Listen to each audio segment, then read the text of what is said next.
નમસ્કાર દર્શક મિત્રો, અમારી ચેનલમાં આપનું ફરી એકવાર હાર્દિક સ્વાગત છે। મિત્રો, ઘરમાં સમૃદ્ધિ લાવવા માટેના 11 સરળ ઉપાયો। મિત્રો, તમને આ રહસ્યમય અને અનોખી માહિતી આપીએ છીએ। આજે અમે એક નવી માહિતી લઈને આવ્યા છીએ। ઘરમાં સમૃદ્ધિ લાવવા માટે દરરોજ આ 11 કામ કરો। ક્યારેય લાખ પ્રયત્નો કર્યા પછી પણ સમૃદ્ધિ આવતી નથી। સખત મહેનત કર્યા પછી પણ સફળતા મળતી નથી અને ધન વધતું નથી। જ્યોતિષશાસ્ત્ર અનુસાર ઘરમાં વધુ પડતી નકારાત્મક ઉર્જા અથવા દેવતાઓ અને પૂર્વજોના આશીર્વાદના અભાવને કારણે વ્યક્તિ શારીરિક, માનસિક અને નાણાકીય કૌટુંબિક સમસ્યાનો સામનો કરે છે। ક્યારેય શરૂઆત જ કરતી વખતે પણ વસ્તુઓ ખોટી થઈ જાય છે। આવી સ્થિતિમાં તમે આ ઉપાય અપનાવી શકો છો। વાસ્તુશાસ્ત્ર અનુસાર આ ઉપાયો અપનાવવાથી વ્યક્તિના ઘરમાં સકારાત્મક ઉર્જાનો પ્રવાહ વધે છે। તેની સાથે સુખ, સમૃદ્ધિ અને ધન પ્રાપ્ત થાય છે। તો ચાલો જાણીએ કે સમૃદ્ધિ લાવવા માટે દરરોજ કયા 11 કામ કરવા જોઈએ। પરંતુ મિત્રો, વિડીયોમાં આગળ વધતા પહેલાં ચેનલ પર પહેલીવાર આવ્યા હોય તો ચેનલને જરૂરથી સબસ્ક્રાઈબ કરી દેજો। કમેન્ટ બોક્સમાં જય મા લક્ષ્મી જરૂરથી લખી દેજો, જેથી કરીને માતા લક્ષ્મીની કૃપા આપના પર બની રહે। અને ચેનલ પર પહેલીવાર હોય તો સબસ્ક્રાઈબ જરૂર કરી દેજો અને તમારા બધા જ મિત્રો સાથે વિડીયોને શેર પણ કરી દેજો। તો હવે આપણે વિડીયોની શરૂઆત કરીએ। તો નંબર 1 વિશે વાત કરીએ તો કોઈ પણ શુભ કે શુભ કાર્યમાં કપૂરનું વિશેષ મહત્ત્વ છે। એવું માનવામાં આવે છે કે ઘરમાં કપૂર સળગાવવાથી વાસ્તુદોષ અને નકારાત્મક ઉર્જા દૂર થાય છે। તેથી અઠવાડિયામાં એકવાર કપૂર સળગાવો। આમ કરવાથી વધુ સકારાત્મક ઉર્જા ઉત્પન્ન થાય છે। કુદરતનો નિયમ છે કે જેટલું વધારે દાન કરો છો તેટલું વધારે આપો છો, તેને બમણું પાછું આપે છે। જો તમે પૈસા કે ખોરાકને પકડી રાખશો તો તે સરકી જશે। દાન એ સૌથી મોટું દાન છે।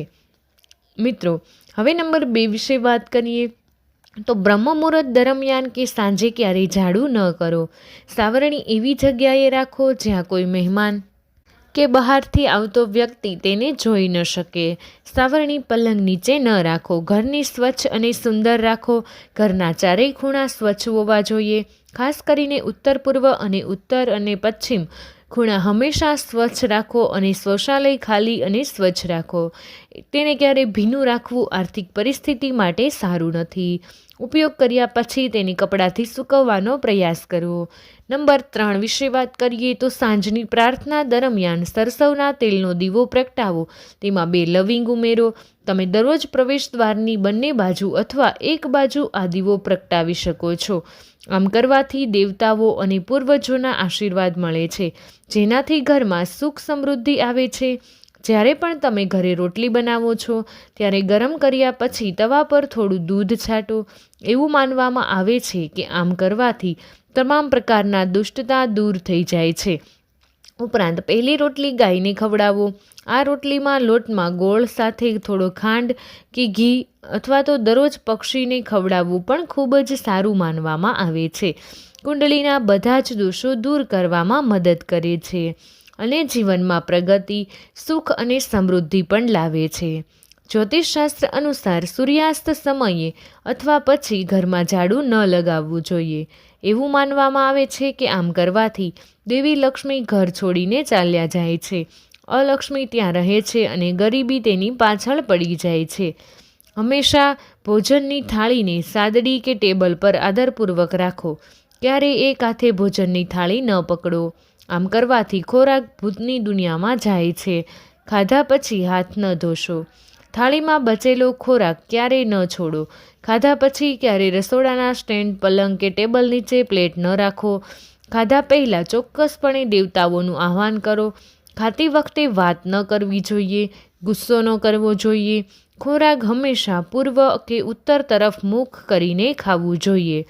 જો ઘરમાં કોઈ પૂજાખંડ ન હોય તો લાલ કિતાબના વિશેષ નિષ્ણાંતને પૂછીને જ પૂજાખંડ બનાવો।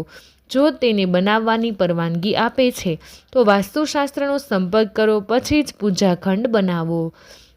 મિત્રો, કારણ કે કેટલાય કુંડલી અનુસાર ઘરમાં પૂજાખંડ રાખવો નુકસાનકારક છે।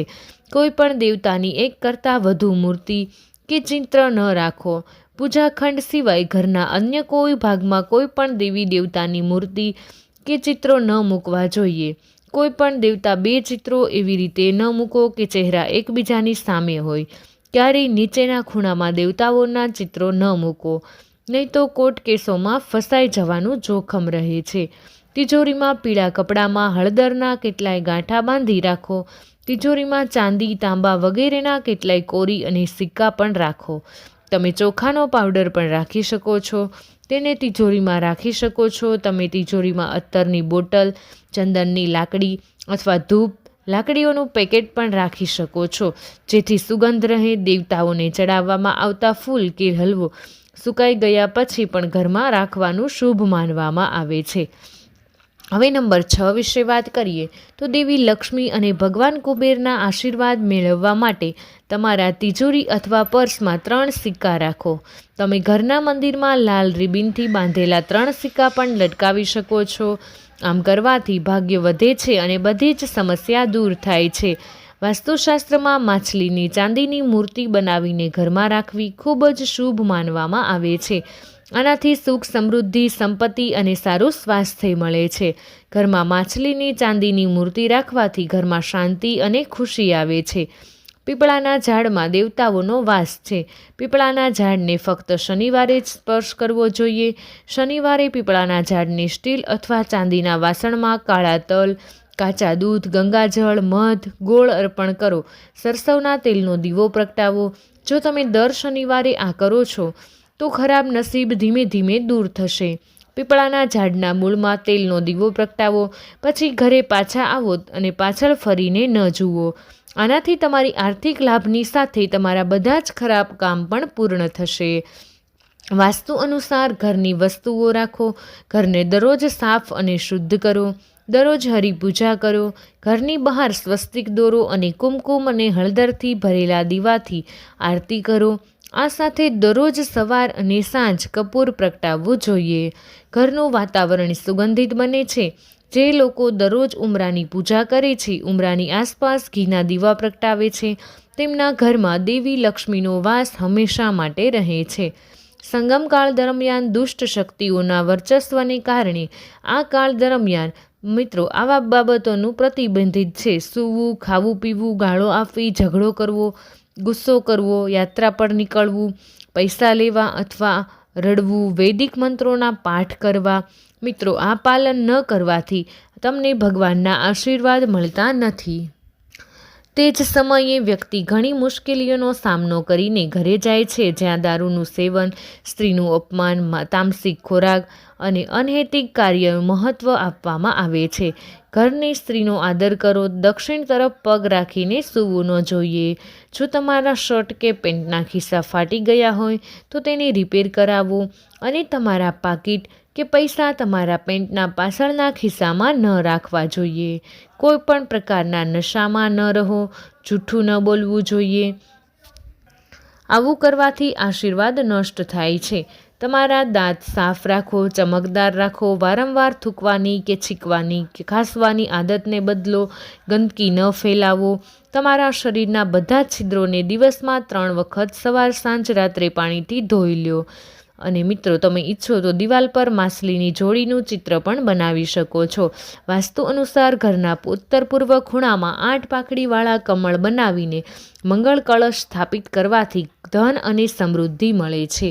તો મિત્રો વિડીયો પસંદ આવ્યો હોય તો વિડીયોને લાઇક કરી દેજો. તમારા બધા જ મિત્રો સાથે વિડીયોને શેર કરી અમારી ચેનલને સબસ્ક્રાઈબ કરવાનું ભૂલશો નહીં. કમેન્ટ બોક્સમાં જય મા લક્ષ્મી જરૂરથી લખી દેજો.